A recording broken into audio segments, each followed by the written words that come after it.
Ulizibia sema jezi mpya msimu huu. Ukiichukua jezi yetu mpya ukaiweka juu ya bahari ya Hindi, bahari ya Hindi inaganda yote, inakuwa kama ya kwenye Titanic, unapata mabarafu. Umetokana ubora wa jezi. Jezi ya J-Root ya msimu huu ukaichukua ukaiweka juu ya bahari ya Hindi, bahari inaganda kwa ubaridi mkali, yani mabarafu kabisa, na una uwezo wa kutembea juu pale, yani juu ya barafu na usidumbukie. Si umeshaona Titanic wewe? Basi ndo kama hivyo, yani barafu kabisa, barafu. Jezi ya mnyama safari hii. Mwaka jana J-Root ametengeneza jezi bora sana. Mbona ngunju tena? Wakati wa jezi kwa kusimulia. Au umeona tawi la nyuma mimi kwa kutoka chembe dawa.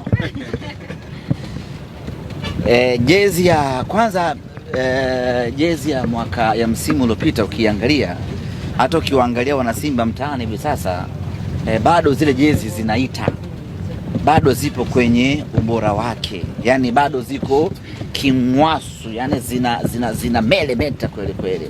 Ni kutokana na ubora wa jezi ambazo ametengeneza msimu uliopita. Standard yake, quality yake, kila kitu kilikuwa fantastic. Sasa kutoka kwenye jezi ya msimu uliopita kuja kwenye jezi mpya, ubora umeongezeka kwa 89%. Maana yake jezi ya msimu huu unaokuja ndio jezi ya kiwango cha hali ya juu mno kwa kutokea kwa Simba Sports Club. Nimeiona kwa macho yangu mawili. Na nilivyoiona nikapoteza fahamu. Nikamwagiwa maji ya baridi, nikanyanyuka.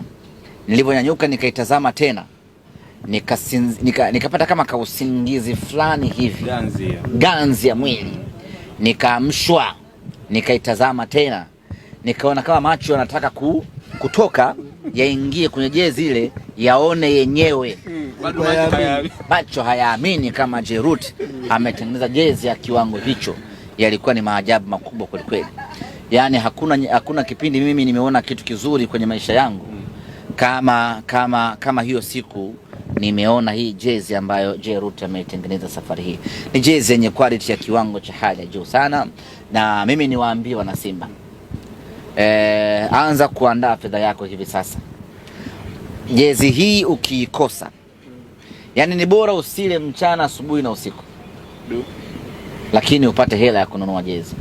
Kama wewe kipato chako kwa siku ni shilingi 1000, basi jitahidi usiitumie hiyo shilingi 1000 kwa siku 45 ili uweze kupata shilingi 1045 za kununua hii jezi.